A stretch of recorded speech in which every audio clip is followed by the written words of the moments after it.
اسلام کی بہار بہار شریعت۔ الحمدللہ رب العالمین والصلاة والسلام علی سید الانبیاء والمرسلین۔ ناظرین کرام، السلام علیکم ورحمۃ اللہ وبرکاتہ۔ حج کے مسائل سے متعلق سیکنڈ ایپیسوڈ لے کر ہم حاضر خدمت ہو چکے ہیں۔ پچھلے ایپیسوڈ میں بہت اہم ترین گفتگو ہوئی ہے، اگر آپ نے نہیں دیکھی وہ پہلے دیکھیں، پھر یہ والا ایپیسوڈ دیکھیے گا اگر آپ ریکارڈڈ دیکھ رہے ہیں، نہیں تو حاضر خدمت ہو چکے ہیں۔ تو ناظرین کرام، گفتگو کا آغاز یہاں سے کریں گے کہ لاسٹ ایپیسوڈ 1 میں آخری جو سوال ہم نے مفتی صاحب کے سامنے رکھا تھا اس میں یہ تھا کہ احرام کی نیت کہاں سے کرنی ہے، لیکن اب ہم مفتی صاحب سے یہ جانیں گے۔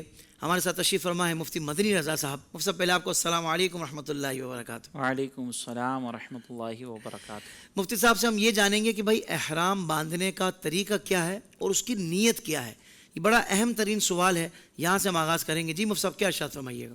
بسم اللہ الرحمن الرحیم۔ دیکھیں، احرام کے بارے میں نے ذکر کیا تھا کہ یہ احرام جو ہے یہ ایک کیفیت کا نام ہے، اور جب یہ کیفیت ہمارے اوپر طاری ہو جاتی ہے تو اس صورت کے اندر کچھ ایسی چیزیں جو ہمارے لیے عام حالت میں جائز تھیں اب منع ہو جاتی ہیں۔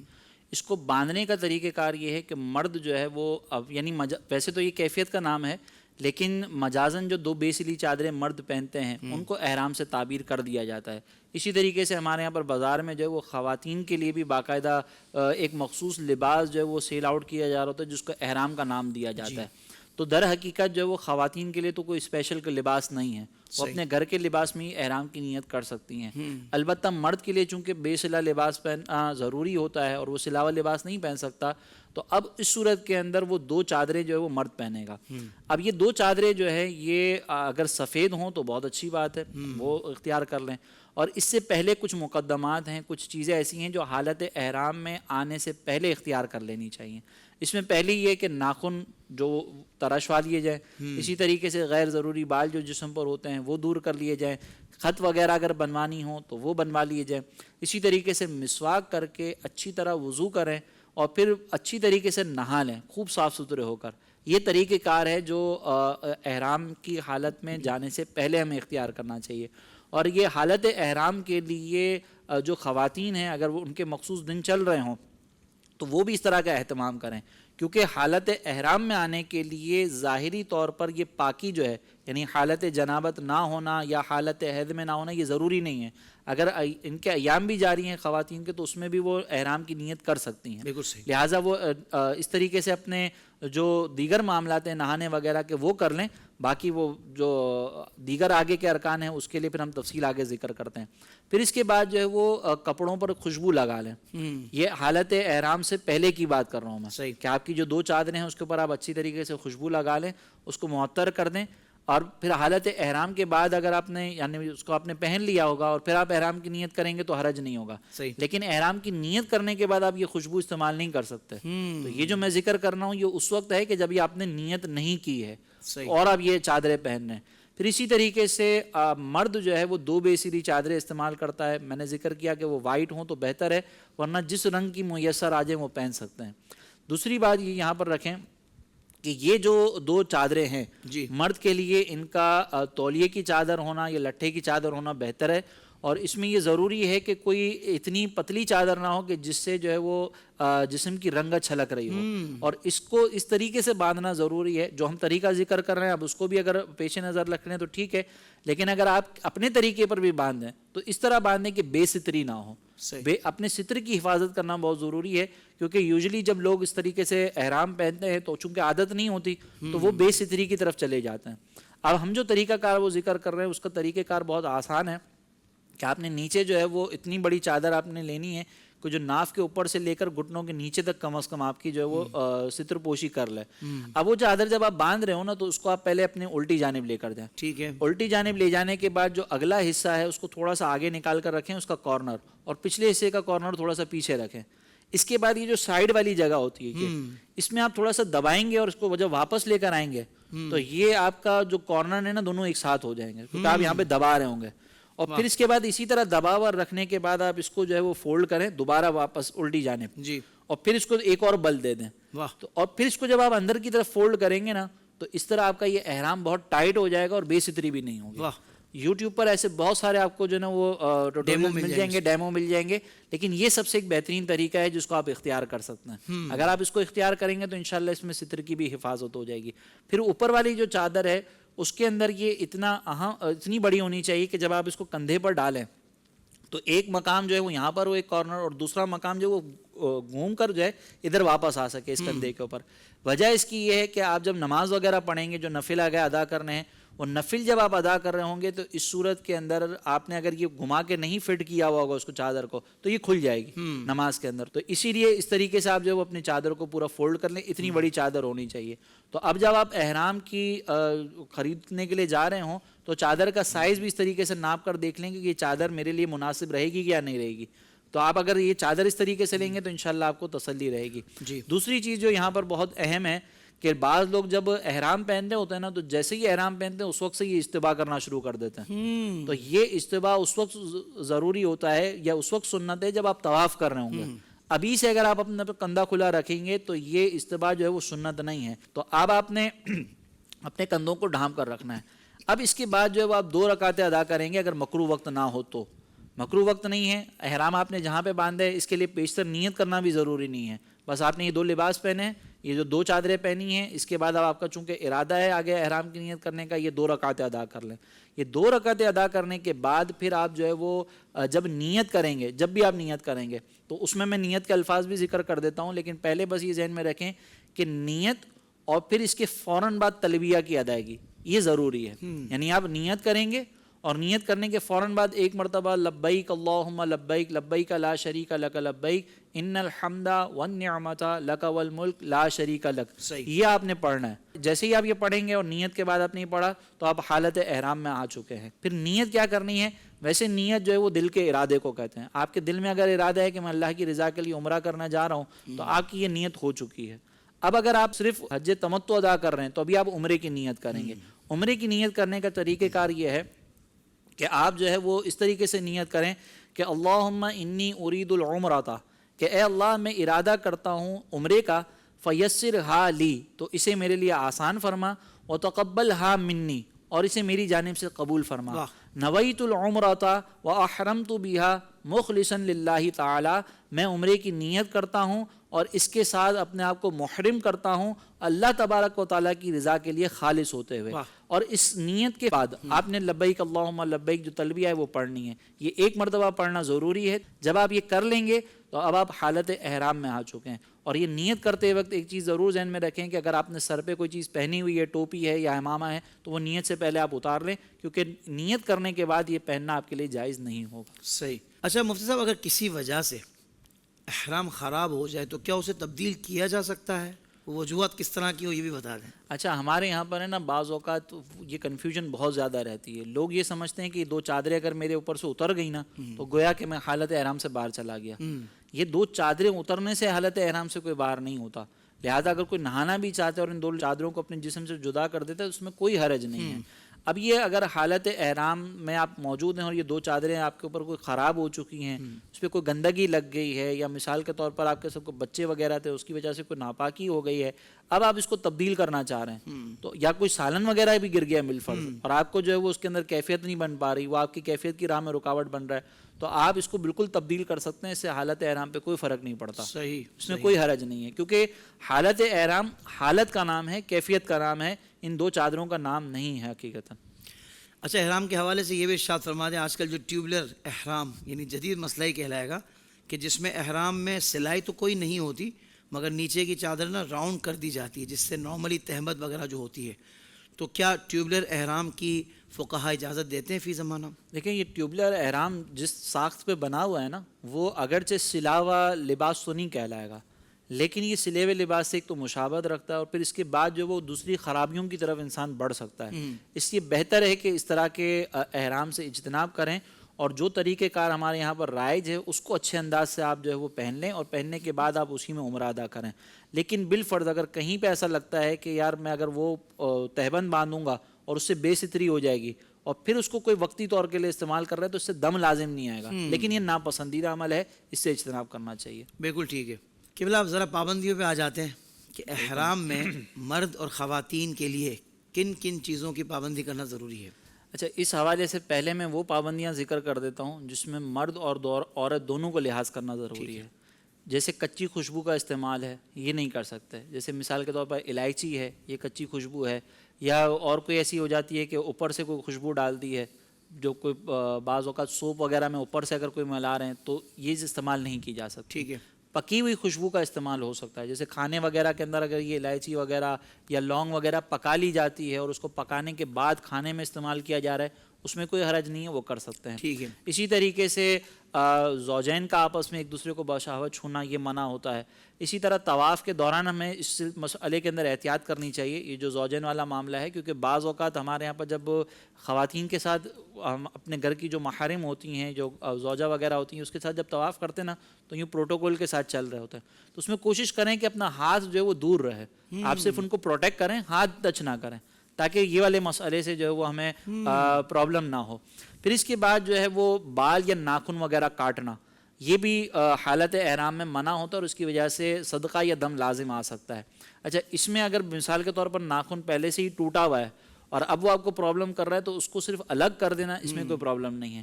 اور بال بھی کاٹنا منع ہے. اگر بالفرض خود سے کوئی بال گر جائے تو اس سے کوئی فرق نہیں پڑتا. ہاں، ہمارے عمل سے گر رہا ہے تو پھر اس کے اوپر جو ہے وہ صدقہ یا دم آ سکتا ہے. اسی طریقے سے زیتون یا تل کا تیل جو ہے یہ بالوں یا جسم پر لگانا منع ہوتا ہے. اسی طریقے سے اپنا یا کسی دوسرے کا سر مونڈنا حالت احرام میں یہ منع ہوتا ہے. اچھا، اب اس میں ایک تفصیل یہ ذہن میں رکھیں کہ یہ سر مونڈنا اس وقت تک منع ہے جب تک آپ نے ارکان ادا نہیں کیے. لیکن اگر جب حلق یا تقصیر کا وقت آ چکا ہے، جیسے مثال کے طور پر آپ نے عمرہ کر لیا، صفا مروہ کی سعی کر لی، اب وقت آ چکا ہے کہ اب آپ جو ہے وہ حلق یا قصر کروائیں، تو اس وقت جو ہے وہ اپنا بھی حلق کیا جا سکتا ہے، دوسرے کا بھی حلق کیا جا سکتا ہے. تو بعض اوقات وہاں پر جو ہے وہ اس مسئلے کی ضرورت اس وقت آتی ہے کہ یہ موسم حج ہو یا عمرے کا جب موقع ہوتا ہے نا، تو وہاں کے جو حجام ہوتے ہیں وہ لوگ جو ہے وہ بعض اوقات زیادہ ڈیمانڈ کر رہے ہوتے ہیں پیسوں کی. تو اگر آپ کے پاس مشین ہے اور آپ اپنے سر پر جو وہ مشین کے تھرو بال اپنے ختم کرنا چاہتے ہیں، حلق وغیرہ کرنا چاہتے ہیں، تو آپ اس مشین کو استعمال کر سکتے ہیں، لیکن اس وقت جب یہ حلق یا قصر کا وقت آ چکا ہے اس سے پہلے استعمال نہیں کر سکتے. اسی طرح جو ہے وہ دنیاوی جھگڑا ویسے بھی منع ہوتا ہے لیکن حالت احرام میں زیادہ سخت ہو جاتا ہے. گناہ کرنا یہ ویسے بھی منع ہے، حالت احرام میں زیادہ سخت ہے. فحش گفتگو کرنا یہ حالت احرام میں زیادہ سخت ہو جاتا ہے. اسی طرح چہرہ چھپانا مرد اور عورت دونوں کے لیے منع ہوتا ہے. اب یہاں پہ خواتین جو ہے وہ بعض اوقات ایسی ہوتی ہیں جو بہت زیادہ پردہ دار ہوتی ہیں اور وہ نہیں چاہتی کہ ہم حالت احرام میں بھی جو ہے وہ کوئی مرد ہمارے اوپر نظر کرے. تو ویسے تو یہ اب اس بات کی مکلف نہیں ہے، اب مردوں کی ذمہ داری ہے. لیکن اس کے باوجود بعض اوقات خواتین اس میں جو ہے نا وہ اپنے سیٹسفیکشن نہیں ہوتی ان کو، تو اس کے اندر پھر ایک کیپ آتی ہے، وہ کیپ نما ایک وہ اسکارف آتا ہے جس کی وجہ سے وہ جو ان کا جو نقاب ہوتا ہے نا وہ چہرے سے دور ہو جاتا ہے. تو اگر اس طرح کی کوئی کیپ پہنتی ہیں اور اپنے چہرے کو چھپا لیتی ہیں یا کسی اور چیز کے ذریعے اپنے چہرے کو چھپاتی ہیں، وہ ٹچ نہیں کرتی، تو یہ جائز ہے. دوسری چیز یہ جوئیں مارنا، یہ مرد اور عورت دونوں کے لیے منع ہے. اب اس میں بعض کنگھا بھی اس طریقے سے کرنا کہ جس کی وجہ سے جوئیں گر رہی ہوں یا بال ٹوٹنے کا اندیشہ ہو، یہ مکروہ ہوتا ہے، اس سے اجتناب کرنا چاہیے. لیکن اگر جوؤں کو مار دیا تو پھر دم یا صدقہ وغیرہ اس میں ہو سکتا ہے. اچھا، کچھ چیزیں ایسی ہیں جو مردوں کے لیے ممنوع ہیں. اب اس کے اندر سے علاوہ لباس پہننا یہ مردوں کے لیے منع ہے. یوں ہی سر ڈھانپنا یہ مردوں کے لیے خاص طور پر منع ہے. دستانے پہننا صرف مردوں کے لیے منع ہے، عورتیں پہن سکتی ہیں. موزے یا ایسے جوتے پہننا کہ یہ قدم کی جو درمیانی ہڈی ہے یہ چھپ جائے، اس کے لیے پھر ہوائی چپل پہنے جاتے ہیں. تو یہ مرد کے لیے منع ہے، عورتیں پہن سکتی ہیں، ان کی اجازت ہوگی. اچھا، کچھ مکروہ امور ہیں کہ اگر آپ یہ کام کریں گے تو ناپسندیدہ عمل ہے. جیسے مثال کے طور پر بدن کا میل چھوڑانا یہ مکروہ ہے. کنگھی کرنا جس میں بال ٹوٹنے کا اندیشہ ہو بطور خاص مکروہ ہے. اسی طریقے سے بالوں کو، جسم کے بالوں کو اس طرح کھجانا کہ بال ٹوٹنے کا اندیشہ ہو یہ بھی مکروہ ہے. اگر کوئی خوشبو کی دھونی دیا ہوا کپڑا ہے اس کو پہننا یہ مکروہ ہے. یوں ہی قصدن خوشبو سونگھنا، اس کی طرف جانا، یہ جو ہے وہ مکروہ عمل ہے. لیمو، نارنگی یا کوئی بھی ایسا خوشبودار پھل جو ہے خوشبو سونگھنا مکروہ عمل ہے، اس سے بھی ہمیں بچنا چاہیے. عطر فروش کی دکان پر بیٹھنا کہ خوشبو باقاعدہ سونگیں اس نیت کے ساتھ، یہ بھی مکروہ عمل ہے. یوں ہی ناک یا جو ناک یا اپنا جو منہ ہے اس کو چھپانا کسی کا لباس سے، یہ منع ہوتا ہے۔ اچھا یہاں پر جو ہے وہ بعض اوقات لوگوں کو یہ کنفیوژن ہو جاتی ہے کہ اگر ناک بہہ رہی ہے تو کیا ہم لباس استعمال نہیں کر سکتے، رومال وغیرہ؟ تو تھوڑا بہت ٹشو استعمال کرنے میں پرابلم نہیں ہے، لیکن باقاعدہ چہرہ چھپا لیا یا ناک کو اوپر نقاب کی طرح لگائے نا، یہ مسئلہ ہے۔ تھوڑا بہت اگر آپ صاف کر رہے ہیں اس میں حرج نہیں ہے۔ یا کوئی ایسی چیز کھانا جس میں خوشبو پڑی ہو اور وہ پکائی نہ گئی ہو، یہ بھی مکروہ ہے۔ یوں ہی بے سلا کپڑا جو جس پر رفو کیا ہوا ہو یا پیمند لگا ہوا ہو اس کا پہننا مکروہ ہے۔ تکیے پر اوندے منہ لیٹنا یہ منع ہے، اس طریقے سے کہ چہرہ چھپ جائے، یہ مکروہ ہے۔ لیکن اگر آپ کروٹ پہ لیٹ رہے ہیں اس میں کوئی حرج نہیں ہے، کروٹ پہ لیٹا جا سکتا ہے۔ اسی طریقے سے آپ اگر چادر اوڑھ رہے ہیں تو اس میں اگرچہ قدم چھپ جائیں، آپ کے چہرہ نہیں چھپ رہا، قدم چھپ رہے ہیں تو بھی کوئی حرج نہیں کہ آرام کے وقت آپ پہن رہے ہیں۔ یوں ہی جو ہے وہ بلا عذر اپنے بدن پر کوئی پٹی وغیرہ باندھنا، چادر اوڑھ کر اس کے آنچلوں میں جو نا وہ اس طرح گانٹھ باندھ لینا کہ وہ آپس میں جو ہم یہاں پہ باندھتے ہیں نا جیسے یہ بعض اوقات چادر کو، تو یہ گانٹھ باندھ لینا بھی یہ بھی مکروہ ہے۔ تو یہ سارے وہ اعمال ہیں کہ جو مکروہ عمل ہوتے ہیں۔ یوں ہی جو ہمارا تہبند ہوتا ہے اس میں تہبند کو روکنے کی نیت سے بیلٹ پہننا یہ بھی مکروہ ہے۔ ہاں اگر آپ کا ارادہ یہ ہے کہ میں اس میں کوئی رقم وغیرہ رکھوں گا یا کوئی اور صحیح قصد و ارادہ ہے تو اس میں کوئی حرج نہیں، وہ رکھ سکتا ہے۔ بالکل ٹھیک ہے حضرت۔ اس چیز میں سب سے زیادہ ہمارے جو شرعی ایڈوائزر ہوتے ہیں حج میں، جو علماء یا رہنما ہوتے ہیں، ان کو اس بات پہ سب سے زیادہ سوالات ہوتے ہیں حضرت کہ بال ٹوٹ گئے تو صدقہ ہے دم ہے، فلاں ہو گیا، سر چہرے پہ کپڑا ہم نے ہمارا آ گیا، صدقہ ہے دم ہے۔ تو صدقہ اور دم میں ایک ڈفرینس جو ہے وہ بتا دیں، صدقہ کن جرم کے تحت ہوتا ہے اور عمومی طور پر جو دم ہوتا ہے وہ کن صورتوں میں لازم آتا ہے، یہ بھی تھوڑا ارشاد فرما دیں۔ دیکھیں دم میں اور صدقے میں فرق یہ ہے کہ دم جو ہے وہ اس کا مطلب ہے کہ آپ ایک جانور جو ہے بکرا وغیرہ اس کو آپ نے ذبح کرنا ہے یا بڑے جانور کا ایک حصہ آپ نے جو ہے وہ دینا ہے قربانی کے طور پر، اس کو کہا جاتا ہے دم۔ اور صدقے کا مطلب ہوتا ہے کہ آپ نے جو ہے وہ جو صدقہ فطر کی مقدار ہے اس کے برابر آپ نے کچھ جو وغیرہ صدقہ کرنی ہے، اس کو کہا جاتا ہے صدقہ۔ ٹھیک ہے۔ تو اب بعض صورتوں کے اندر جو اکثر ہمارے یہاں پر سوال پوچھا جاتا ہے نا اس میں صدقات ہی لازم ہو رہے ہوتے ہیں۔ صحیح۔ جیسے مثال کے طور پر 3 بال ٹوٹے ہیں تو آپ کو ہر بال کے بدلے جو ہے وہ صدقات دینے ہیں۔ اب یہ بال جب آپ کے چوتھائی سر کے برابر آپ کے بال ٹوٹے ہیں، آپ نے جیسے توڑے ہوں خود سے، جیسے خود توڑ دیا آپ نے جو ہے نا وہ حالت احرام کے اندر ہی آپ نے حلق کروا لیا، تو اب یہ چوتھائی سر کے برابر حلق کروا لیا تو دم آتا ہے، تو دم آئے گا۔ اور اسی طریقے سے آپ نے طواف جو ہے وہ بغیر طہارت کے کر لیا اس کا اکثر حصہ تو دم لازم آتا ہے۔ صحیح۔ تو دم جو ہے وہ عموماً بڑے جرائم جو ہوتے ہیں نا اس کے اوپر لازم آتا ہے، صحیح۔ اس کی بھی ایک تفصیل ہے، وہ کتابیں آپ اگر اپنے ساتھ رکھیں گے، جیسے میں ریکمینڈ یہ کرتا ہوں کہ رفیق الحرمین یہ ایک بہترین کتاب ہے جس کے اندر آپ کو یہ پوری تفصیل مل جائے گی، حج کے حوالے سے بھی، عمرے کے حوالے سے بھی، دم کے حوالے سے بھی۔ تو وہ رفیق الحرمین آپ اپنے ساتھ رکھیں تو انشاءاللہ آپ کو اس سے بہت فائدہ ہوگا۔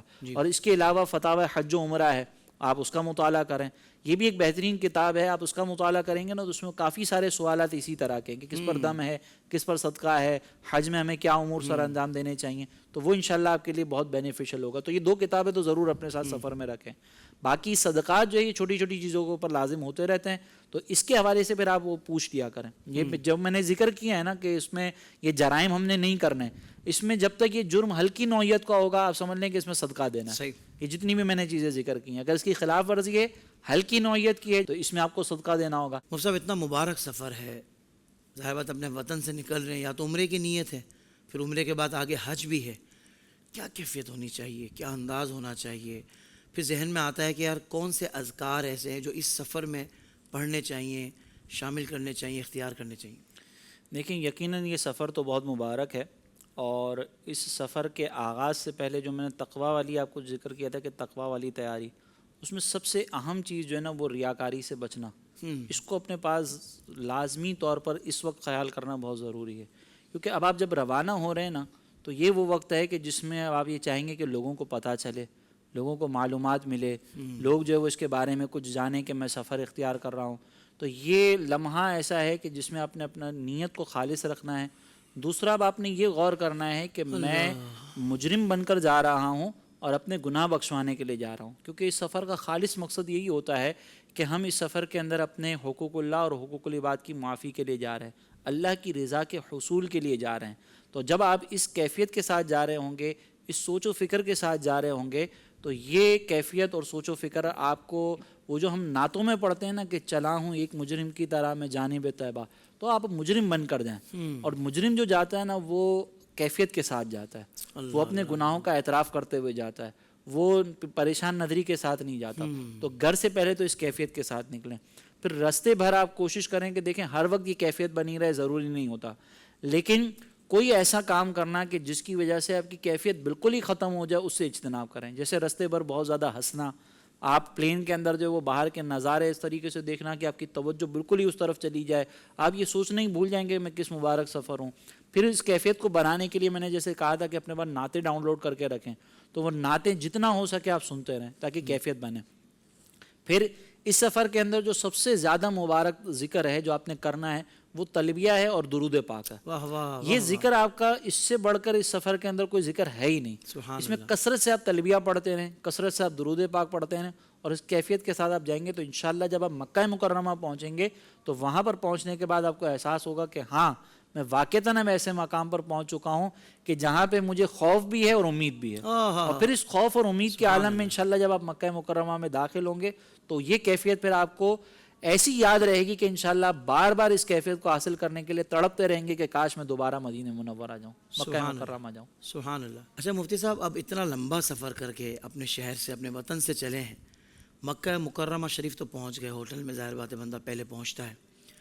اس میں دو قسم کے تھاٹ ہیں عمرے کی ادائیگی کے حوالے سے. ایک وہ ہے جو کہتا ہے کہ بھائی قرض تھوڑی اتارنا ہے, ہم نے ذوق اور لذت کے ساتھ عمرے کے باقی اراکین ادا کرنے ہیں, ایک سرور کے ساتھ. اتنی تھکاوٹ میں وہ ذوق نہیں بنے گا, تو وہ کہتے ہیں کچھ آرام کر لیا جائے پھر عمرے کی ادائیگی کی جائے.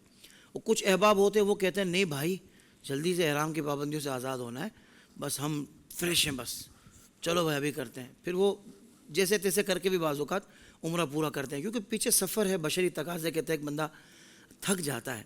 تو حضرت کیا ارشاد فرماتے ہیں, کیا کیفیت ہونی چاہیے بیسیکلی جب بندہ کعبۃ اللہ شریف کے سامنے پہنچے, یعنی اللہ کے مقدس گھر کے سامنے وہ پہنچ گیا, اور وہ مقام کے جہاں دعائیں بھی قبول ہوتی ہیں, یعنی وہاں جا کر تو آنسو نہیں روکتے حضور, اپنے گناہ یاد آتے ہیں, ایک بندہ توبہ کی طرف مائل ہوتا ہے, رب کی بارگاہ میں رو رہا ہوتا ہے, گڑ گڑا رہا ہوتا ہے.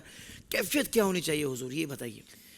یقیناً حافظ صاحب, یہ جو موقع ہوتا ہے کہ جس میں انسان مکہ مکرمہ پہنچ جاتا ہے, چاہے وہ پہلی دفعہ گیا ہو چاہے وہ 100ویں دفعہ گیا ہو, آئے ہائے ہائے, یہ وہ لمحات ہوتے ہیں کہ جس میں انسان ہے نا بے چین ہو رہا ہوتا ہے کہ اب میں نے مکہ مکرمہ میں کعبہ مشرفہ کا دیدار کرنا ہے. آئے ہائے ہائے. اور جب آپ دیدار کرنا چاہ رہے ہیں نا تو آپ کی توجہ پھر کہیں اور نہیں ہونی چاہیے.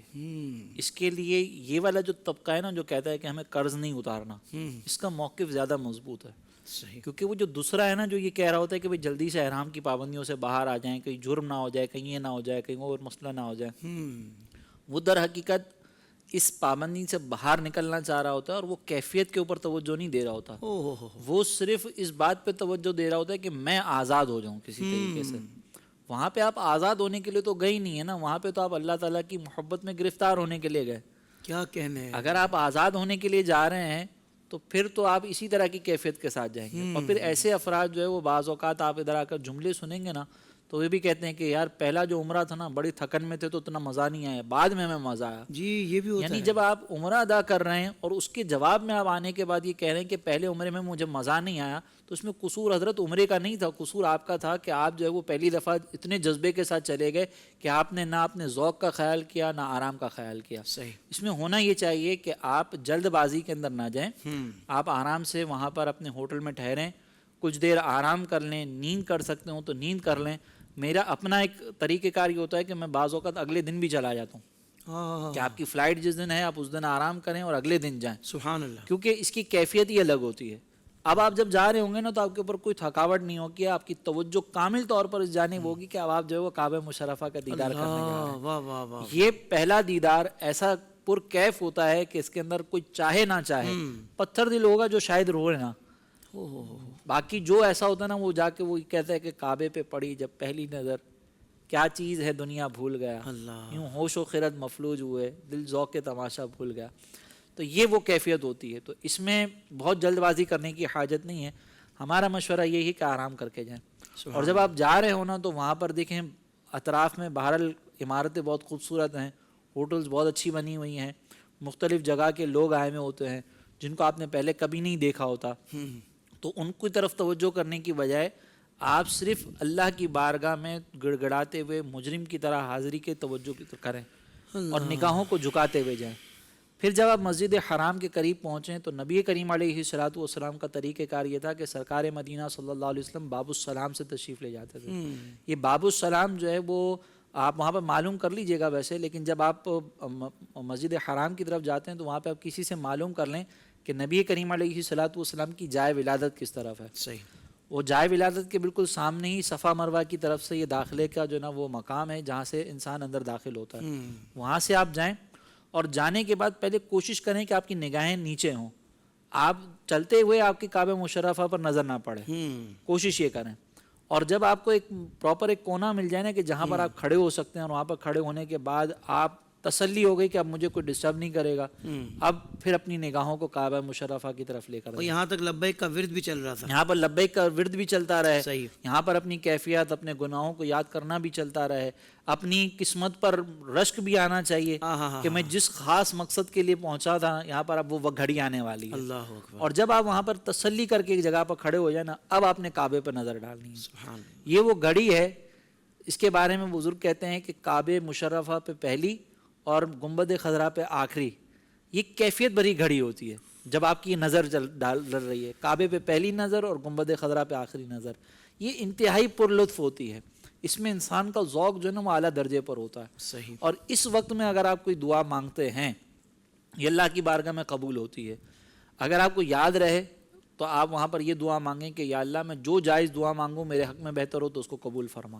یہ آپ دعا مانگیں، اور دعا مانگنے کے بعد جب تک آپ کی کیفیت بنی رہے آپ وہاں پہ کھڑے رہ کر اللہ کی بارگاہ میں التجا کرتے رہیں، مناجات کرتے رہیں، لیکن اس انداز سے کھڑے ہو کہ آنے والوں کو تکلیف نہ ہو. صحیح. اب اس کے بعد آپ نے طواف وغیرہ کا آغاز کرنا ہے، عمرے کا آغاز کرنا ہے، وہ ہم آگے ذکر کرتے ہیں. لیکن یہ جو اب آپ پہنچے نا کعبہ مشرفہ کی طرف، انداز آپ کا یہ ہونا چاہیے. صحیح. اور یہاں پر بعض لوگ جو ہے نا وہ اپنا آپ کو بعض اوقات رونے سے روک رہے ہوتے ہیں کہ پتہ نہیں میں روؤں گا تو کیسا عجیب سا لگوں گا. اس مقام پر بھی آپ اپنے آپ کو روک رہے ہیں کہ آنسو بہاؤں گا تو میں کیسا لگوں گا. یا تو اپنے آپ کو روک رہے ہوں گے، یا پھر جو ہے نا وہ ویڈیوز کے اندر مشغول ہوں گے کہ چلو میں جا رہا ہوں تو میں ادھر کی بھی ویڈیو بنا لوں، ادھر کی بھی ویڈیو بنا لوں. یہ طریقہ کار نہ کریں. ایک اور چیز جو میں ذکر کروں گا، اگر آپ کے ساتھ عمرے کے لیے آپ کے والدین یا کوئی ایسی شخصیت ہے کہ جن کو آپ کو لے کر جانا ہے اور وہ ویل چیئر وغیرہ آپ کو ان کی چلانی ہے، یا کوئی اور ان کو جو بزرگ آپ کے ساتھ ہیں ان کو چلنے میں تکلیف ہو سکتی ہے، تو اگر آپ کا فرسٹ ٹائم جانا ہے یا آپ جب بھی جا رہے ہو نا تو اس میں مشورہ یہ ہے کہ آپ پہلے اکیلے جا کر معلومات کر لیں کہ کہاں سے انٹری ہوگی، کہاں سے ہمارا داخلہ ملے گا، اور کہاں پر ہمیں اپنے جوتے وغیرہ سیف رکھنے کا موقع مل جائے گا، تاکہ جب آپ ان کو لے کر آئیں نا اپنے ساتھ تو آپ کو پریشانی نہ ہو. کیونکہ فرسٹ ٹائم جانے کے بعد وہاں پہ چیزوں کو سمجھنے میں تھوڑا سا ٹائم لگتا ہے. اگر آپ پہلے خود جا کر جو جوان لوگ ہوں گے وہ خود جا کر ساری معلومات لے لیں گے، اب بزرگوں کو ساتھ لائیں گے نا تو بزرگ بھی پریشان نہیں ہوں گے اور ان کی وجہ سے آپ کو بھی پرابلم نہیں ہوگی. تو آپ پہلے خود جا کے وہاں پہ چیزوں کا سروے کر لیں اور پھر عمرے کے لیے آپ روانہ. باب السلام اوپن ہے بھی کہ نہیں؟ کیونکہ حضرت آپ آج کل ظاہر بات ہے داخلی راستے اور خارجی راستے جی مختلف، جی بالکل، تو مطلب یہ کہ متعین کر دیے گئے ہیں. ہاں یہ بھی معلوم کر لیں کہ کون سا راستہ پہلے فلور کی طرف چلا جاتا ہے، کون سا راستہ مطاف کی طرف جاتا ہے. تو پہلے جا کر ساری معلومات اکٹھی کر لیں، پھر اپنے ساتھ کوئی بزرگ وغیرہ کو لے کر جانا چاہیں تو لے کر جائیں. صحیح. اور اس میں یہ بھی ہو سکتا ہے کہ آپ پہلے خود اپنا جو ہے نا وہ عمرہ کر لیں، بعد میں بزرگوں کو عمرہ کروا لیں. تو اس طریقے سے بھی اپنے سیٹلمنٹ ہو سکتی ہے. مفتی صاحب اب کعبۃ اللہ شریف کے سامنے دعا بھی مانگ لی، اب یہ جو چاروں کونے نظر آ رہے ہیں ہمیں کعبۃ اللہ شریف کے، میں چاہوں گا اس کے نام بھی ہمارے ناظرین کو بتا دیں، اور ان میں سے کون سا وہ مقام ہے کہ جہاں دعاؤں کی قبولیت کا زیادہ امکان ہوتا ہے؟ اچھا، اس میں جو چاروں کونے ہیں کعبہ مشرفہ کے، اس میں ایک تو حجر اسود والا کونا ہے کہ جہاں سے ہمارے طواف کا آغاز ہونا ہے. بالکل صحیح. اس حجر اسود کے بعد جو دوسرا کونا آتا ہے اس کو رکن عراقی کہا جاتا ہے. صحیح. پھر رکن عراقی کے بعد جو ہے وہ رکن شامی آئے گا، رکن شامی کے بعد جو ہے وہ رکن یمانی آتا ہے. یہ چار کونے اس طریقے سے ہیں. صحیح. اچھا، یہ جو رکن یمانی ہے یہاں پر بھی جو ہے وہ استلام بعضوں کا لوگ دور سے کر رہے ہوتے ہیں. تو اس میں اگر آپ اس رکن یمانی کو آپ کو قریب سے جو ہے وہ اس پر استلام کا موقع مل جاتا ہے تو آپ قریب سے کر لیں، لیکن دور سے یہاں پر جو ہے وہ استلام نہیں کیا جاتا. استلام دور سے صرف جو ہے حجر اسود کا کیا جائے گا. پھر یہ جو رکن یمانی ہے اور یہ رکن یمانی کے بعد جو رکن اسود ہے اس کے درمیان والا جو مقام ہے نا، یہ جو دیوار ہے، اس میں جب آپ طواف کرتے ہوئے آئیں تو یہاں پر ایک دعا بڑی مقبول ہے جو کرنی چاہیے، وہ یہ ہے کہ اللہم ربنا آتنا فی الدنیا حسنۃ وفی الآخرۃ حسنۃ وقنا عذاب النار وادخلنا الجنۃ مع الابرار یا عزیز یا غفار. یہ پورا یہاں پہ پڑھ لینا چاہیے. اور پھر اس کے بعد یہ جو رکن اسود ہے یعنی جو جہاں پہ سنگ اسود لگا ہوا ہے وہ، اور باب کعبہ جو کعبہ مشرفہ کا دروازہ ہے، اس کے درمیان کی جو جگہ ہے نا، یہ ملتزم کہلاتی ہے۔ یہ ملتزم وہ مقام ہے، اس مقام پر جو دعا کرتا ہے تو اس کی دعا پر آمین کہنے کے لیے اللہ تعالیٰ کے مقرب فرشتے مقرر ہیں۔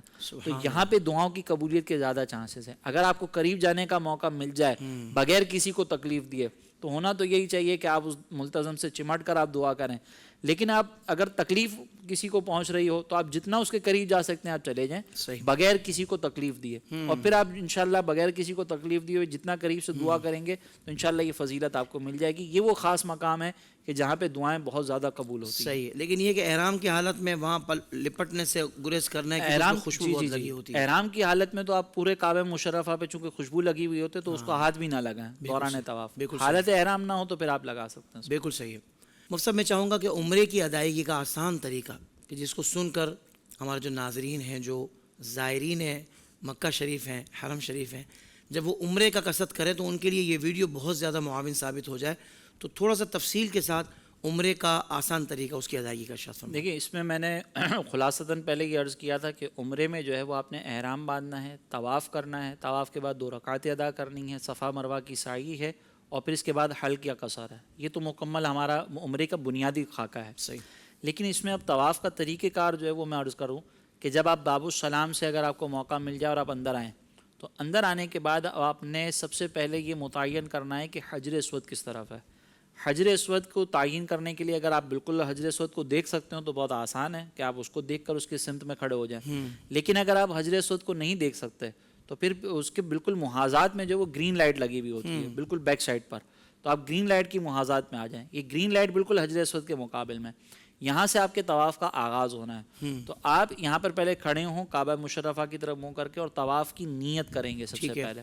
اچھا، طواف کی نیت کرنے سے پہلے استباء جو سیدھے کندھے کو کھلا رکھا جاتا ہے وہ یہاں پر سنت ہے، صحیح، وہ پہلے سے سنت نہیں تھا۔ تو اب آپ اپنے پہلے سیدھے کندھے کو کھلا رکھ لیں۔ اس کا طریقہ کار یہ ہوگا کہ جو چادر کا حصہ اوپر آ رہا تھا وہ اب بغل کے نیچے سے آئے گا، ٹھیک ہے، تو یہ آپ کا سیدھا کندھا کھل جائے گا۔ پھر اس طواف کے اندر جو طواف جس کے بعد سعی کرنی ہے، جیسے عمرے کا طواف ہے اس کے بعد سعی ہوگی، تو اس میں یہ استواء اور رمل کرنا یہ سنت ہوتا ہے۔ صحیح۔ رمل کا طریقہ میں پہلے ذکر کر دیتا ہوں پھر میں نیت کی طرف آتا ہوں کہ رمل جو ہے وہ اچھلنے کودنے کا نام نہیں ہے، بلکہ تھوڑا سا اپنی شانوں کو ہلا کر اکڑ کے تھوڑا سا چلنا، ٹھیک ہے، اس طرح کی اپنی طاقت کا اظہار کرنا ہے، اس طرح چلنے کا نام رمل ہے، اور تھوڑے تیز تیز قدم اٹھانا۔ ٹھیک ہے، اچھا، اس میں بھی اگر رش ہو تو آپ رمل کو جہاں پر رش ہے وہاں پہ ترک کر سکتے ہیں، بالکل صحیح، اور یہ ابتدائی 3 چکروں کے اندر سنت ہے، پورے طواف میں سنت نہیں ہے۔ آپ نے ابتدائی 3 چکروں کے اندر عمل کر لیا، آپ کی سنت ادا ہو جائے گی۔ استباء پورے طواف کے اندر سنت ہے، یعنی یہ کندھا کھلا رکھنا۔ اب آپ یہاں پر جو ہے وہ استباء کر کے حجر اسود کے سامنے موجود ہیں، اب آپ نے طواف کی نیت کرنی ہے۔ طواف کی نیت وہی دل کا ارادہ ہے، لیکن اگر آپ الفاظ کے ساتھ ادا کرنا چاہیں تو آپ یوں کر سکتے ہیں کہ اللہم انی ارید الطواف بیتک الحرام، اے اللہ میں تیرے بیت مکرم بیت حرام کے طواف کا ارادہ کرتا ہوں، فیسرہ لی وتقبلہ منی، تو اسے میرے لیے آسان فرما اور اسے میری جانب سے قبول فرما۔ اب اس کے بعد آپ نے جو ہے وہ اس طریقے سے ٹرن ہونا ہے کہ کعبہ مشرفہ آپ کے دل کی جانب ہو، اور آپ کا جو ہے نا اب رخ اینٹی کلاک وائز اب کعبے کی طرف آپ نے چکر لگانا ہے۔ آپ چکر لگانے کا آغاز جو ہے وہ حجر اسود کو بوسہ دینا تو آج کل بہت مشکل ہو جاتا ہے، تو استلام کریں گے۔ استلام کا طریقہ کار یہ ہوتا ہے کہ آپ دور سے جو ہے وہ حجر اسود کو اس طریقے سے دیکھ کر اس پر بوسہ دیں گے، اور پھر اس کے بعد آپ جو ہے وہ استلام کرتے وقت یہ پڑھیں گے کہ بسم اللہ والحمد للہ واللہ اکبر والصلاۃ والسلام علی رسول اللہ، یہ آپ نے پڑھا، اور اس کے بعد اب آپ نے جو ہے وہ اپنے طواف کا آغاز کرنا ہے۔ طواف کا آغاز کرتے ہوئے آپ رکن اسود سے پھر آپ آگے دیگر جو مقامات ہیں دوسرے جو پورا چکر لگائیں گے، وہ آپ کا جب ایک چکر پورا مکمل ہو جائے گا تو اس چکر کے مکمل ہونے کے بعد دوبارہ آپ نے استلام کرنا ہے، پھر دوسرے چکر کا آغاز کرنا ہے، پھر اسی طریقے سے تیسرے چکر کا آغاز ہوگا، پھر چوتھے کا، پھر 5ویں کا، پھر 6ٹھے کا، اور پھر 7ویں کا۔ 7واں چکر جب مکمل ہو جائے گا تو اس کے بعد دوبارہ آپ نے استلام کرنا ہے، ٹھیک ہے، تو اس طریقے سے آپ کے استلام 8 ہوں گے اور چکر جو ہے وہ 7 ہوں گے۔ یہ آپ کا ادا ہو جائے گا پوری طریقے سے ایک طواف۔ اس طواف کے اندر لوگ دعاؤں کے بارے میں پوچھتے ہیں کہ ہم کون سی دعائیں کریں۔ اگر آپ کو کوئی دعائیں یاد ہوں جو کتابوں کے اندر لکھی ہوئی ہوتی ہیں تو وہ آپ کر سکتے ہیں، لیکن سب سے افضل یہاں پر درود پاک پڑھنا ہے۔ یہ سب سے افضل ہوتا ہے کہ آپ درود پاک پڑھتے ہوئے طواف کریں. باقی وہ میں نے ذکر کیا تھا کہ اگر رکن یمانی سے رکن اسود کے درمیان اگر آپ آتے ہیں تو وہاں پہ آپ ربنا آتینا فی الدنیا جو میں نے دعا ذکر کی تھی وہ کر لیں. لیکن باقی پورے طواف کے اندر جو ہے وہ اگر آپ کرنا چاہیں تو کتابوں میں دیکھ کر بھی دعا پڑھ سکتے ہیں, اگر آپ یاد ہوں تو آپ وہ دوسری دعائیں بھی پڑھ سکتے ہیں, لیکن سب سے بیسٹ یہ ہوتا ہے کہ آپ درود پاک پڑھیں. صحیح. یہ سب سے افضل ہے. اب یہ اب آپ کا جب طواف ادا ہو گیا تو اس طواف کی ادائیگی کے بعد اب آپ نے اس طواف کی 2 رکعتیں ادا کرنی ہے اگر مکروہ وقت نہیں ہیں. صحیح. یہ 2 رکعتیں ہیں جو بہتر یہ ہوتا ہے کہ مقام ابراہیم کے پاس ادا کریں, لیکن رش کی وجہ سے بعض اوقات نہ مقام ابراہیم میں موقع ملتا ہے نہ مطاف کے اندر موقع ملتا ہے, تو آپ مسجد حرام میں کہیں پہ بھی ادا کر سکتے ہیں, اور مسجد میں بھی موقع نہ ملے نا تو حرم کے اندر آپ کہیں پہ بھی کر سکتے ہیں, یعنی ہوٹل میں جا کے بھی کر سکتے ہیں. پھر اس کے بعد یہ 2 رکعتیں آپ نے اگر ادا کر لی ہیں, پھر اس کے بعد زمزم کی طرف آئے, زمزم پئیں. زمزم پینے کے بعد آپ جو ہے وہ ملتزم کی طرف آئیں, وہاں پر دعائیں مانگیں, اور پھر اس کے بعد اگر تھکن نہیں ہے تو آپ سعی کی طرف چلے جائیں. صحیح. اگر تھکن ہے تو کچھ دیر آرام کر سکتے ہیں, وقفہ لیا جا سکتا ہے. نواں استلام بھی ہوگا زمزم کے بعد؟ نہیں, ابھی استلام نہیں ہوگا, وہ استلام صحیح کی طرف جا کر جب آپ صحیح کے لیے جائیں گے نا تو وہاں سے استلام کریں گے. تو اب اس صورت کے اندر آپ اگر تھکے ہوئے نہیں ہیں تو آپ فوری طور پر جو ہے وہ صحیح کی طرف جا سکتے ہیں. اس صحیح کا آغاز جو ہے وہ صفا سے ہوگا. اس کا طریقہ کار یہی ہے کہ آپ جو ہے وہ اگر آپ کو صفا پر پہاڑی پہ تھوڑا سا اوپر چڑھنے کے بعد مسجد کعبہ مشرفہ کی عمارت اگر نظر آ جائے تو بہت اچھی بات ہے, لیکن اگر نظر نہیں آ رہی تو آپ یہاں پہ پہلے دعا کریں, نیت کریں, پھر استلام کر کے آپ آغاز کریں گے. یہاں سے استلام کیا جائے گا. ٹھیک ہے. اچھا, اس کی نیت وہی سعی کی نیت, ویسے تو دل کا ارادہ ہے لیکن الفاظ جو ہے اللہم انی ارید السعی بین الصفا والمروہ 7 اشواط, کہ اے اللہ میں صفا اور مروہ کے درمیان سعی کا ارادہ کرتا ہوں 7 چکروں کا, لوجہک الکریم, تیری رضا کے لیے, فیسرہ لی وتقبلہ منی, تو اسے میرے لیے آسان فرما اور میری جانب سے قبول فرما. اب صفا سے مروہ آپ کا پہلا چکر, مروہ سے صفا دوسرا چکر, پھر اسی طریقے سے صفا سے مروہ تیسرا چکر ہوگا. تو اس طریقے سے آپ صفا سے شروع کریں گے, مروہ پہ اینڈ کریں گے. 7 چکر آپ کس طرح مکمل ہوں گے. اب یہ جو صفا مروہ کی سعی ہے اس میں درمیان میں آپ دیکھیں گے کہ گرین لائٹس ہوتی ہیں, تو ان گرین لائٹس کے اوپر مردوں کے لیے حکم ہوتا ہے کہ تھوڑا سا وہ دوڑ کر چلیں اگر وہ چل سکتے ہوں, لیکن خواتین نارمل انداز میں ہی چلیں گی, اور مرد بھی اگر دوڑ کر چل رہے ہیں تو اس میں ریس نہیں لگانی ہے, تھوڑا سا دوڑنا ہے, بہت زیادہ اسپیڈ میں نہیں جانا. تو یہ آپ دوڑ کر صفا مروہ کی یہ صحیح کریں گے. اب جب آپ کی ہر سعی کے جو ایک جو چکر آپ کر لیں گے تو ہر چکر کے آخر میں دعا مانگنا یہ بہتر ہوتا ہے کہ آپ دعا مانگیں کعبہ مشرفہ کی طرف متوجہ ہو کر, جتنی دعائیں مانگ سکتے ہو آپ مانگیں, اور پھر اس طرح آپ کی یہ سعی مکمل ہوگی. اب وہ وقت آتا ہے کہ اس سعی کے بعد آپ حلق یا قصر کروائیں گے. سعی مکمل ہو گئی, اب آپ نے حلق یا قصر کروانا ہے. تو اس میں حلق کا مطلب یہ ہوتا ہے کہ پورا سر آپ منڈوا دیں, تو یہ مرد حضرات کریں گے, اور قصر کا مطلب یہ ہوتا ہے کہ پورے جو چوتھائی سر ہے اس کے بال جو ہے وہ ایک پورے کے برابر آپ کٹوا لیں, تو اس کو قصر کہا جاتا ہے. ان دونوں میں سے کوئی ایک چیز کروا سکتے ہیں. اچھا, بعض اوقات ایسا ہوتا ہے کہ کچھ لوگ جو ہے وہ کئی عمرے کر رہے ہوتے ہیں, تو ایک دفعہ عمرہ کروانے کے بعد انہوں نے حلق کروا لیا, اب اگلی دفعہ کیا کریں, تو اس میں اگر سر پر بال موجود نہیں ہے تو اس طرح پھروانا ہوگا, یہ آپ کا حلق ادا ہو جائے گا. یہ اس طریقے سے آپ کا یہ ایک عمرہ مکمل ادا ہو چکا ہے, آپ احرام کی پابندیوں سے باہر آ چکے ہیں اس وقت کہ جب آپ حج تمتع کر رہے ہیں, اور اگر حج قران کر رہے ہیں تو پھر آپ یہ حلق یا قصر نہیں کروا سکتے. حضرت یہ بھی بڑا اہم سوال ہے, آپ نے آغاز میں خلاصتاً حج کے جو اراکین ہیں, ایام ہیں, اس کے حوالے سے ذکر کیا تھا, مگر میں چاہتا ہوں یہاں تھوڑا سا مختصر سی تفصیل کے ساتھ کہ حج کی ادائیگی کس انداز سے کی جائے گی اور کن کن دنوں میں کون کون سے امور سر انجام دینے ہیں. تو میں چاہتا ہوں حضرت کہ حج کا آسان طریقہ ارشاد فرما دیں. دیکھیں, اس میں نا سب سے پہلے جیسے میں نے ذکر کیا تھا کہ 8 ذوالحجہ سے افعال حج ادا کرنا شروع کرتے ہیں. اب اس کا طریقہ کار یہ ہوتا ہے کہ آپ چادریں اپنی ہوٹل میں پہن لیں, نیت ابھی یہاں پر نہ کریں جی, اور پھر اس کے بعد آپ یہ چادریں پہن کر حرم میں جائیں, وہاں پر نماز فجر ادا کریں, اور پھر وہاں سے آپ حج کی نیت کریں, یہ افضل ہوتا ہے. لیکن موجودہ دور میں تھوڑا سا انتظامی معاملات کی وجہ سے ہمارے جو ٹریول ایجنٹس وغیرہ ہوتے ہیں یا وہاں کی جو حکومت ہوتی ہے وہ حاجیوں کو جو 8ویں ذوالحجہ کی عشاء ہے وہیں پر اسی وقت جو ہے وہ مینا میں پہنچا دیتے ہیں. جی, تو آپ اس وقت بھی اپنا جو ہے وہ احرام باندھ کر اسی وقت نیت کر کے وہاں پہ پہنچ سکتے ہیں. لیکن بہتر طریقہ یہ ہے کہ آپ حرم میں جائیں. اگر حرم میں جانا پاسبل نہیں ہے اپنے ہوٹل سے آپ چلے جائیں, لیکن یہ یاد رکھیے گا کہ 8ویں کی جو ظہر ہے اس سے پہلے پہلے آپ نے مینا پہنچنا ہے نیت کے ساتھ. صحیح. اب اس کی نیت کا طریقہ کار یہ ہے کہ آپ جب احرام کی حالت میں آ رہے ہیں, آپ نے جو ہے وہ وہاں پر نماز فجر ادا کر لی, حرم میں اگر موقع مل گیا, ورنہ اپنی ہوٹل میں آپ ادا کریں, اور وہاں پر اب آپ نیت کریں گے. نیت یہاں پہ پھر میں ذکر کروں گا کہ نیت دل کے ارادے کا ہی نام ہے. اگر کسی کو الفاظ یاد نہیں ہیں دل میں ارادہ کر لے گا تو نیت ہو جائے گی. صحیح. لیکن اگر وہ الفاظ کے ساتھ نیت کرنا چاہے تو یوں کر سکتا ہے کہ اللہم انی ارید الحج فیسرہ لی وتقبلہ منی اعنی علیہ وبارک لی فیہ نویت الحج احرمت بہ للہ تعالی. ان الفاظ کے ساتھ وہ نیت کر سکتا ہے. جیسے ہی نیت کرے گا تو اب حالت احرام میں چونکہ آنا ہے تو فوراً تلبیہ یہاں پہ بھی پڑھنا ہوگا. صحیح. ایک مرتبہ بلند آواز سے تلبیہ پڑھے گا، یہ حالت احرام میں آ گیا. اب اس کے بعد آپ نے یہاں پہ مینا کے اندر جب آپ موجود ہیں، مینا میں آپ پہنچ چکے ہیں، تو مینا میں ظہر، عصر، مغرب، عشاء اور اگلے دن کی فجر، یہ اگلے دن کی فجر تک یہاں پر رکنا، یہ 5 نمازیں ادا کرنا سنت کریمہ ہے. لیکن یہاں پہ پھر وہی پرابلم ہے کہ معلمین جو وہ بعض اوقات رات کے وقت ہی عرفات کی طرف لے کر چلے جاتے ہیں. تو اگر آپ رات کے وقت چلے جائیں تو ٹھیک ہے، پھر رات آپ وہاں پر گزاریں گے. لیکن اگر کوئی یہاں پر فجر تک رکتا ہے تو فجر کی نماز ادا کر کے پھر اب اس نے عرفات جانا ہے. یہ 9ویں ذوالحجہ کی صبح ہے اور اب یہاں پہ یہ عرفات جا رہا ہے. عرفات کا میدان وہ ہے کہ جہاں پہ حقوق اللہ کی معافی ہو جاتی ہے. یہ وہ مقام ہے کہ جہاں پہ حج کا آپ کا پہلا فرض ادا ہو رہا ہے، اور اس مقام پر آپ نے جو ہے وہ غروب آفتاب تک ٹھہرنا فرض ہے. اب یہ وقوف عرفہ ہمارا پراپر ہو رہا ہے نہیں ہو رہا، تو آپ قافلے کے ساتھ ہوں گے تو بہت اچھی بات ہے، قافلے میں گائیڈ کرنے والے لوگ ہوتے ہیں. لیکن اگر آپ اکیلے جا رہے ہوتے ہیں بعض اوقات تو کچھ لوگوں کو ایسا دیکھا ہے کہ عرفات کا بورڈ دور سے نظر آتا ہے نا تو وہ وہیں پہ باہر بیٹھ جاتے ہیں اور بورڈ کے جو حدود ہے اس کے اندر جاتے ہی نہیں ہیں.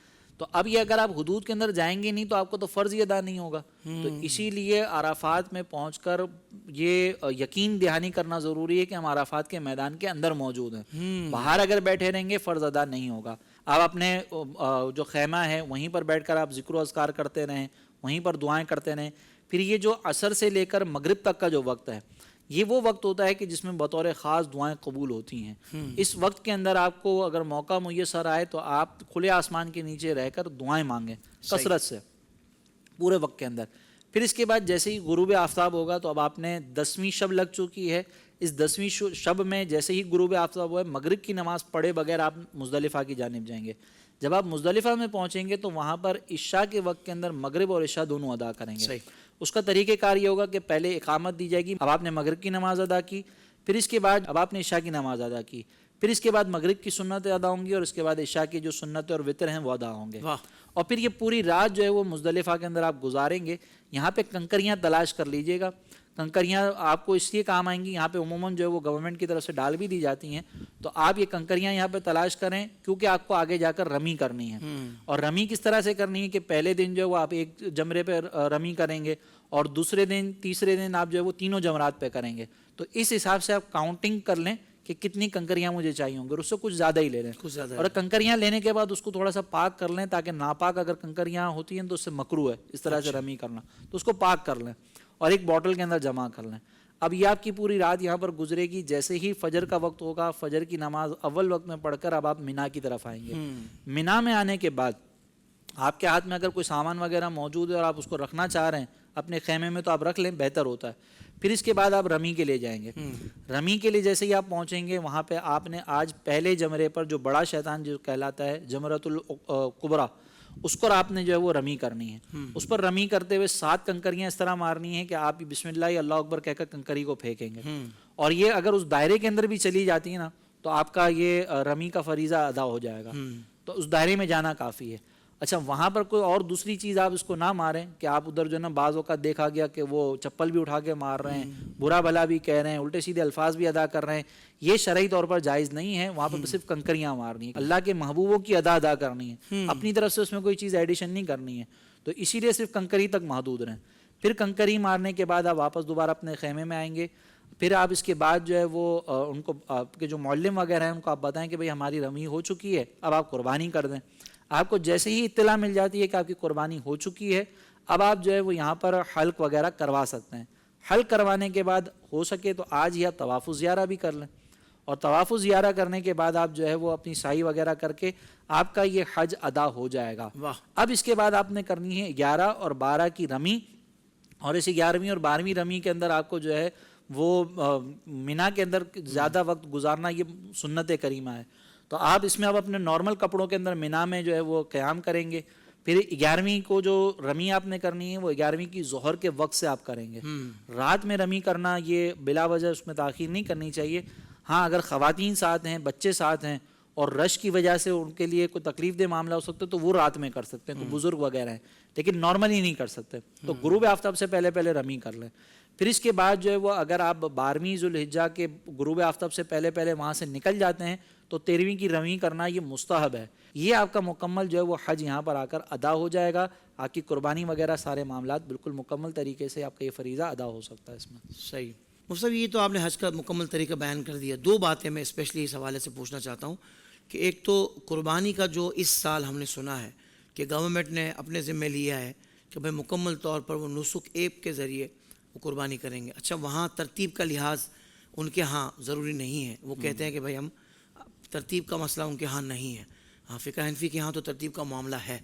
تو اس صورت میں ہم جو حاجی جو بھی حج کرنے جا رہے ہیں اس سال وہ کیا احتیاط کریں گے، کس طریقے سے یہ جو رکن ہے، یہ جو واجب امر ہے، اس کو کس طرح ادا کیا جا سکتا ہے جس میں شرعی طور پر کوئی مضائقہ نہ ہو؟ دیکھیں ترتیب جو ہے نا یہ فقہ حنفی میں ایک مفتبی قول کے مطابق واجب ہے، لیکن امام ابو یوسف اور امام محمد کا قول اس میں موجود ہے کہ ترتیب واجب نہیں ہے. صحیح. تو فقہ حنفی کے اندر ہی ترتیب کے عدم وجوب کا قول ہمیں ملتا ہے.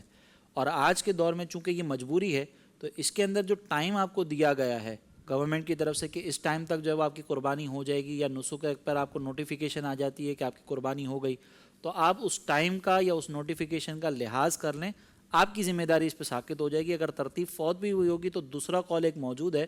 موجودہ دور کے اندر مفتی اعظم پاکستان مفتی منیب الرحمان صاحب بھی اس پہ فتویٰ دے رہے ہیں، دیگر جو مستند علماء ہیں انہوں نے بھی اس کی اجازت عطا فرمائی ہے. چونکہ یہ ایک مشکل امر ہے کہ آپ یہاں پر ترتیب کا پکے طریقے سے انتظام کر سکیں، لہٰذا اس کی اجازت ملتی ہے. ہاں اگر کوئی احتیاط کرنا چاہ رہا ہے کہ نہیں میں جو ہے وہ اس میں ترتیب کا لحاظ کروں گا ہی، تو پھر وہ اگلے دن تک مؤخر کر سکتا ہے، اگلے دن تک انتظار کر لے کہ اگرچہ نسک ایپ پر اس کو نوٹیفیکیشن آ چکی ہے، وقت دے دیا گیا ہے، لیکن وہ اس وقت کے بعد بھی مزید اگر احتیاط کرنا چاہے تو احتیاط کرنے والوں کو ممانعت نہیں ہے. لیکن آسانی جو ہے وہ ہمارے علماء نے یہاں پہ ذکر کی ہے. فقہ حنفی کے اندر رہتے ہوئے ہمارے پاس ایک قول موجود ہے تو اس کی اجازت بھی موجود ہوگی. شرعی طور پر اس کا یہ عمل درست مانا جائے گا؟ جی بالکل درست مانا جائے گا کیونکہ مجبوری کی صورت ہے. بالکل ٹھیک ہے. اور ساتھ ہی ساتھ وہ رمی کے حوالے سے بھی پوچھنا چاہ رہا تھا کہ بہت سارے لوگ رمی میں نا بعض اوقات بے احتیاطی کر جاتے ہیں. یعنی میاں بیوی گئے تو وہاں جا کر میاں نے پہلے اپنی رمی کی، پھر کہا کہ وہ برش تھوڑا ہے تو تو مجھے دے، میں وہ اس کی بھی خود ہی کر دی. یہاں یہ بھی ہوتا ہے. پھر ویل چیئر والوں کو اگر لے کر جاتے ہیں تو بعض اوقات وہاں تک بھی لے کر گئے لیکن وہاں جا کر نا وہ اپنے ہاتھ سے کر دی، یعنی اپنی رمی کے بعد ان کی رمی بھی خود ہی کر دی، یا پھر وکیل بنانے والی صورت حال. میں چاہتا ہوں اس پر بھی کچھ آپ ہمارے ناظرین کو ارشاد فرما دیں کہ صحیح درست رمی کا طریقہ کیا ہے. رمی جو ہے وہ اپنے ہاتھوں سے کرنا ہی واجب ہے. صحیح. اگر آپ اپنے ہاتھوں سے کرنے سے بالکل عاجز آ گئے، جیسے کوئی شخص وہاں تک پہنچ ہی نہیں سکتا، تو وکالت والی صورت آتی ہے. لیکن جب آپ وہاں تک لے کر جا چکے ہیں اور اب آپ نے صرف کنکریاں پھینکنی ہی ہیں تو اس کے اندر پھر یہ طریقہ کار درست نہیں ہے، یہ واجب کا ترک ہوگا. لہٰذا اس میں جو ہے وہ جو کفارہ ادا کرنا ہے وہ آپ کو کفارہ ادا کرنا پڑے گا. دم وغیرہ کا جو سلسلہ ہے وہ آپ نے ادا کرنا پڑے گا. ٹھیک ہے. حضرت یہ ارشاد فرما دیں کہ اگر کسی خاتون کے ساتھ شرعی عذر لاحق ہو جائے تو اب وہ طواف زیارت کیسے کرے گی؟ کیونکہ اس کا تو مخصوص ایک وقت ہے کہ 12 ذی الحج کی مغرب تک، یعنی مغرب سے پہلے پہلے آپ نے اس کو مکمل کرنا ہے. 13ویں لگ گئی تو پھر ظاہر بات ہے آپ کے اوپر دم آ جائے گا. تو اس صورت میں جو شرعی عذر ہے جس خاتون کے ساتھ، وہ کیا کرے گی؟ دیکھیں اگر شرعی عذر کا معاملہ ایسا ہے کہ وہ 12ویں کے بعد ہی وطن واپس جانے سے پہلے پہلے ختم ہو جائے گا، اگر ڈیٹس پتہ ہیں تو اس صورت کے اندر اگرچہ 12ویں کے بعد کرے، وہ 12ویں کے بعد کر لیں، ان کو اجازت ہوگی. ٹھیک ہے. اس میں کوئی حرج نہیں ہے. لیکن اگر معلوم ہے کہ وطن واپس لوٹنے تک یہ ایام ختم نہیں ہوں گے اور فلائٹ وغیرہ نہ ڈیلے ہو سکتی ہے، نہ کوئی اور دوسرا آلٹرنیٹ ہو سکتا ہے، تو اب ان کے لیے حکم یہ ہے کہ وہ اسی حالت کے اندر طواف الزیارہ کریں گی. اور چونکہ وہ حالت طہارت میں موجود نہیں ہیں، اس حالت میں طواف کر رہی ہیں طواف الزیارہ، تو ان کو بدنہ دینا پڑے گا. بدنے کا مطلب یہ ہوتا ہے کہ بڑا جانور جو ہے وہ قربان کرنا پڑے گا حدود حرم کے اندر. صحیح. تو یہ ایک ان کے اوپر بہرحال چیز لازم آئے گی. اس کے لیے پھر عموماً ہمارے علماء یہ مشورہ دیتے ہیں کہ اگر کوئی خاتون جو ہے وہ کسی لیڈی ڈاکٹر سے مشورہ کر کے کوئی دوائیاں وغیرہ میڈیسنز یوز کر سکتی ہے کہ یہ ایام مؤخر ہو جائیں اور بآسانی سارے ارکان ادا ہو سکے اور ان کی صحت کو بھی نقصان نہ ہو، تو بالکل یہ معاملہ ادا کیا جا سکتا ہے، اس میں کوئی حرج نہیں ہے. حضرت عمومی طور پر بعض اوقات پیکج حج کا ایسا ہوتا ہے، شیڈول ایسا ہوتا ہے کہ بعض اوقات پہلے حاضری ہوتی ہے مدینہ شریف، پھر حج کے ایام آتے ہیں، اور بعض اوقات کے حج کے ایام کے بعد مدینہ شریف حاضری ہوتی ہے. تو یہ دونوں صورتوں میں جانے کا کیا شرعی اس میں حکم ہے، یہ بھی ارشاد فرما دیجیے گا. اور حضرت بعض اوقات اس میں لوگ یہ بھی کہتے ہیں کہ یار حج کرنے آئے تھے، حج کر لیا، اب کیا وہاں جانا ضروری ہے؟ یعنی اس طرح کے سوالات بھی اٹھائے جاتے ہیں. تو میں نہیں سمجھتا کہ عاشق اس طرح کا سوال بھی اٹھائے. یقیناً وہ وہاں جانا اپنے لیے بہت بڑی سعادت سمجھتا ہے. اس حوالے سے بھی ارشاد فرمائیں. اور پھر آخر میں وہاں جانے کا اسلوب کیا ہے، طریقہ کیا ہے، ادب کیا ہے، انداز کیا ہے کہ دو جہاں کے سردار رحمت عالمیان صلی اللہ تعالیٰ علیہ وآلہ وسلم کی بارگاہ میں حاضر ہو رہے ہیں. اس بارگاہ میں کہ جہاں صبح 70,000 فرشتے اور ہر شام کو 70,000 فرشتے حاضری دیتے ہیں، تو اس عظیم بارگاہ میں حاضری کا انداز کیا ہونا چاہیے؟ دیکھیں یہ میں ایک عرض کروں کہ بعض لوگ جو یہ سوال کرتے ہیں کہ وہاں جانے کی کیا ضرورت ہے، ایسے لوگوں کے لیے واقعی ضرورت نہیں ہے، کیونکہ وہ اس قابل ہی نہیں کہ وہ اس مقدس شہر میں جائیں. جو یہ سوال کرے کہ ہمیں محبوب کے پاس جانے کی کیا ضرورت ہے، تو وہ واقعی اس قابل ہے کہ وہ وہاں نہ جائیں. لوٹ کر آ گیا مکے سے مدینے نہ گیا، ہاں، یوں سمجھ لو اسے آقا نے بلایا ہی اسے نہیں. آقا نے بلایا ہی نہیں. واہ. ورنہ عاشق کا جو انداز ہوتا ہے نا، سیدی اعلیٰ حضرت فرماتے ہیں کہ کعبے کا نام تک نہ لیا، طیبہ ہی کہا، پوچھا تھا ہم سے جس نے کہ نزہت کدھر کی ہے. تو اعلیٰ حضرت کا تو انداز یہ ہے. پھر اعلیٰ حضرت فرماتے ہیں کہ ایسا نہیں ہے کہ ہم اگر مدینہ طیبہ جا رہے تو ہمیں کچھ بھی نہ ملا، کہ اعلیٰ حضرت فرماتے ہیں کہ ان کے طفیل حج بھی خدا نے کرا دیے، اصل مراد حاضری اس پاک در کی ہے. سبحان تو اصلاً تو وہیں پر جانا تھا. اور کیوں وہاں پہ جانا تھا؟ تو خود اعلیٰ حضرت نے فرمایا کہ ہوتے کہاں خلیل و بنا، کعبہ و منا، لولاک والے صاحبی سب تیرے گھر کی. تو یہ عاشق کا انداز ہوتا ہے. اب یہاں پر سرکار علیہ الصلوۃ والسلام کا فرمان بھی ہے کہ جو حج کرے اور اس کے بعد مدینہ طیبہ کی حاضری نہ دے تو وہ ہم سے جفا کرنے والا ہے. یہ حدیثوں کا مفہوم ہے. تو اب اس کی روشنی میں علماء نے فرمایا کہ اس فرمان کے مطابق حج کے بعد یا حج کے دوران سرکار علیہ الصلوۃ والسلام کی بارگاہ میں حاضری دینا قریب بواجب ہے. اللہ اکبر. تو اب یہ تو لوگ جو کہتے ہیں کہ جانے کی کیا ضرورت ہے، ان کو شاید یہ چیزیں نظر نہیں آتی، لیکن ہمیں تو بہرحال یہی چیزیں نظر آتی ہیں کہ اصل تو ہمیں سرکار علیہ السلام کی بارگاہ میں جانا ہے. اب وہاں پر جانے کا طریقہ کار چاہے پہلے جا رہے ہوں یا بعد میں جا رہے ہوں، دیکھیں ویسے تو بہتر ہی ہوتا ہے کہ حج کریں اور اس کے بعد پھر جو ہے وہ ہم مدینہ شریف کی حاضری دیں. حاجیوں آؤ کا شہنشاہ کا روضہ دیکھو، کعبہ تو دیکھ چکے، کعبے کا کعبہ دیکھو. کیا بات. تو اب جو ہے نا وہ ویسے تو یہ ہونا چاہیے، لیکن چونکہ فلائٹس کا اسکیجول ہوتا ہے، قانونی پیچیدگیاں ہوتی ہیں، تو چاہے پہلے موقع میسر آ جائے چاہے بعد میں موقع میسر آ جائے، میرے آقا علیہ السلام تو نوازنے والے ہیں، چاہے پہلے مغفرت کروا لیں چاہے بعد میں مغفرت کروا لیں. تو آپ وہاں پر دونوں صورتوں میں جا سکتے ہیں. اچھا جانے کا طریقہ کار کیا ہونا چاہیے؟ تو اس میں بھی میں وہی عرض کروں گا کہ پہلے آرام اپنی کیفیت کے لیے، اور دوسرا وہاں پر جانے کے طریقہ کار بزرگوں نے یہ بیان کیا کہ ڈائریکٹ روضہ رسول پر حاضری نہ دیں، پہلے سید الشہداء کی بارگاہ میں جائیں. وہاں پہ سید الشہداء امیر طیبہ سیدنا امیر حمزہ رضی اللہ تعالیٰ عنہ کی بارگاہ میں حاضری دیں، آپ کے لیے ایصال ثواب کا اہتمام کریں، پھر ان سے اجازت طلب کریں کہ آپ کے بھتیجے کی بارگاہ میں نے حاضری دینی ہے تو آپ میری سفارش کر دیں. پھر وہاں سے آپ آئیں بقی شریف، اور بقی شریف آنے کے بعد جو ہے وہ بی بی فاطمہ الزہرا رضی اللہ تعالیٰ عنہ کی بارگاہ میں آپ اپنا ایصال ثواب پیش کریں، عرض و گزارش پیش کریں، ان سے کہیں کہ میں نانا جان کی بارگاہ میں جا رہا ہوں، میری سفارش کر دیں. اور پھر اس کے بعد آپ نے روضہ رسول پر آنا ہے. اور روضہ رسول میں آنے کے لیے نا انداز ایسا ہونا چاہیے کہ گویا آپ اجازت طلب کر رہے ہوں. بعض اوقات وہاں پہ ہوتے ہیں لوگ منہ اٹھا کے گھس جاتے ہیں اور کہتے ہیں کہ ہم تو حاضری دینے جا رہے ہیں، جا رہے تھے چلتے چلتے دیکھا کہ رش نہیں ہے تو چلے گئے. یہ بھی ٹھیک ہے، ایک عاشقوں کا اپنا انداز ہوتا ہے، ہر ایک کا اپنا اپنا، لیکن طریقہ کار یہ ہونا چاہیے کہ آپ نے جب روضہ رسول پہ حاضری دینی ہے نا تو آپ کو اہتمام کے ساتھ جانا چاہیے. یہ نہیں کہ رش کم تھا تو جا کے میں حاضری دے دوں، نہیں، اس کے لیے پراپر اہتمام ہو. پراپر اہتمام اس طریقے سے ہوگا کہ میں نے جو شروع میں کہا تھا کہ اپنے ساتھ ایک جوڑا ایسا رکھے نیا کہ جو سرکار علیہ الصلوۃ والسلام کی بارگاہ میں حاضری دینے کے لیے مختص ہو، وہ جوڑا پہننے کے بعد آپ مسجد نبوی کے دروازے پر پہلے حاضر ہوں، سرکار علیہ السلام کی بارگاہ میں التجا کرتے رہیں کہ یا رسول اللہ مجھے اجازت ہو تو میں آؤں، گناہوں کو یاد کرتے رہیں وہ یہاں پر، کیونکہ یہ وہ بارگاہ ہے کہ جس کے بارے میں اللہ نے فرمایا کہ اپنی جانوں پہ ظلم کر بیٹھو تو میرے حبیب کی بارگاہ میں آ جاؤ. تصور میں تو جاتے رہتے تھے، آج حقیقتاً حاضری کا موقع ملا ہے. تو یہاں پر اب آپ کو جب حاضری کا موقع ملا ہے نا تو آپ فوری طور پر اجازت طلب کرتے کرتے شرمندگی کے ساتھ آپ آئیں. آنے کے بعد ویسے تو طریقہ کار یہ تھا کہ ہم جو وہ قدمین کی طرف سے جائیں، لیکن وہاں سے قدمین کی طرف سے اب راستہ میسر نہیں آتا، تو آپ دوسری جانب سے آئیں گے. دوسری جانب سے جب آپ آئیں گے تو آپ پہلے جو ہے وہ سرکار علیہ الصلوۃ والسلام کی بارگاہ میں حاضری ہوگی، پھر صدیق اکبر، پھر فاروق اعظم رضی اللہ تعالیٰ عنہ کی بارگاہ میں حاضری ہوگی.